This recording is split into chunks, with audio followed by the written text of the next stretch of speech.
Hey guys, it's Mark from Tech 315, and today I'm going to show you how to turn this into a PC. Stay tuned.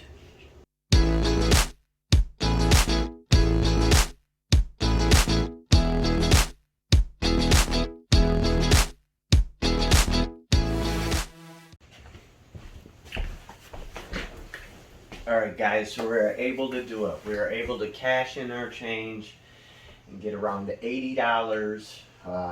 There was more than what I thought was there, that's for sure. And it still sounds low, right? But hear the story out. So, this is what we got going on here. We got a couple of boxes here, 3 of them, couple of them, few of them. Alright, the one you know, DIY PC, the A1BK. This was in an open case. Looks like it was open somewhere. Looks like somebody took a hit to it or something. I don't know. But anyway, it was tempered glass, and it doesn't seem to have any damage to it at all. I mean, it has options. This case has options for sure. Take out the side panel. And, I know this probably isn't what you wanted to see as far as hardware, but that's why I'm saving it for last. And you're probably still wondering how, for $80, I was able to make all this happen. So,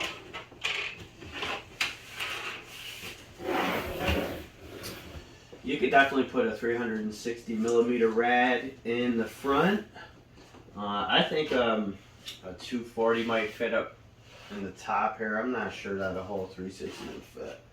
Maybe. Here's the placement, so let's see.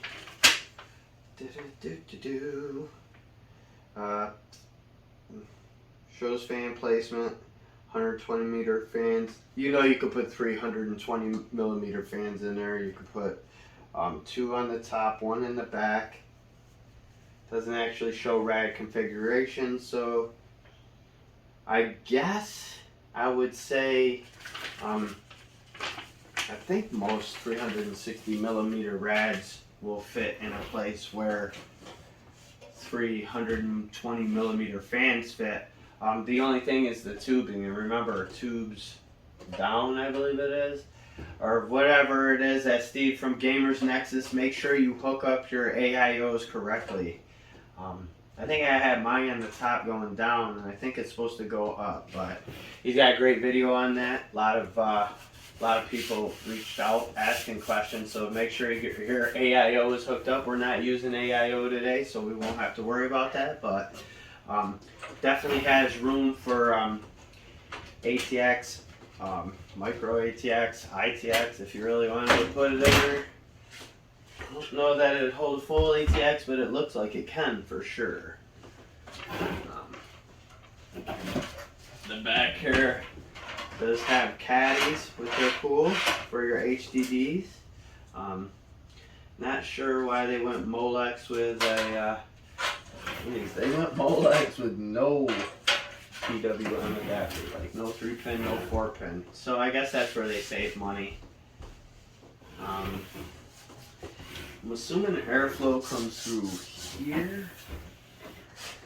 On the sides, doesn't look really good, and this is covered, so I'm not sure what purpose fans would have. But for the price I paid for it, and the price that it's originally asked for, I do like the design in there though. I mean, if you threw RGB up in there, it's definitely going to look good, but today we are not. So to the meat and potatoes of this, second box. Alright, since you already know the third box has the EVGA 500 watt power supply, again I got this for $29.99. It was sealed, it was new, it wasn't refurbished, just luck of the draw. But here we go. We have in store for today. Put this all together. We picked up for $55. We were able to pick up this Asus Prime B250 M-A motherboard.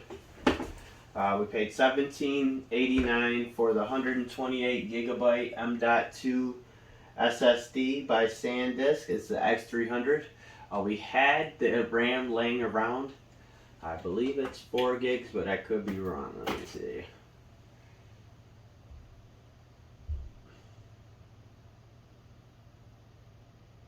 Eight gigs. Wow, 8 gigs. So at least we're under par only a little bit. Today's standard, most people say you need 16 gigs of RAM. 32 will definitely get you that cushy spot, but today we're running with 8 with the budget we have. And as much as I'd like to tell you this is an RX 550 by MSI, 4 gigabyte version, it is not. It is actually the GT 1030. And this is how I was able to do this build after all, because 80 bucks did not cover it. If you're following along here, it was 55 right there, and this was 30, this was 40, so we're already over the 80. Even with the parts I threw in that custom American wood with the big fins. And this card was 60. But the card was 60 and it came with 2 mates. The guy sold them to me $20 a piece for 3 of them. So I was able to take 2 of them, and as much as I hate to say it, but I had to. I didn't have to, but I did. I sold 2 of them for $120. So that kind of brought up the rest of the cost and bought me lunch. So we're going to go ahead, because we did get a hard drive too. It was 1 terabyte. I don't have it right here because I was testing it to make sure it was okay. And that was another 20 bucks too. So I will throw the total in at the end. I do not say that you're going to be able to do this, but I was lucky. That's for sure. I was over budget. I would have had to take cans and bottles back in order to get the rest of the build, but the fact of the matter is that there's no GPUs out there that anybody can afford, or I guess if you're willing to pay that much for one,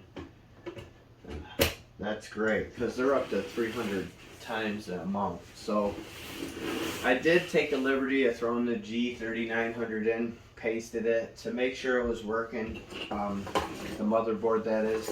We did get the I/O with it, which is kind of cool. This is a brand new power supply unit, and it didn't come from EVGA per se, but it is an EVGA 80 plus white rating, so it does have a little bit of efficiency. I wouldn't hold a tune to it, but you're better off going bronze at least. But for this build, like I said, we had to do what we had to do. So we're going to go ahead and throw it all together. Okay, so unfortunately my phone died during the end of this video, so I wasn't able to go ahead and show you the rest. We actually ended up taking out the G3900 and putting in an i5 7600K and throwing in an RX 570. That video will be up soon. As always, thanks for watching. If you liked the video, go ahead and hit that like button. If you disliked it, hit the dislike. Throw down any comments you got below on what I could have did better, or tell me about your personal builds. We should be having a giveaway soon, so stay tuned for that. And if you want to see more videos like this, go ahead and hit that subscribe button. Again, thanks for watching. Peace.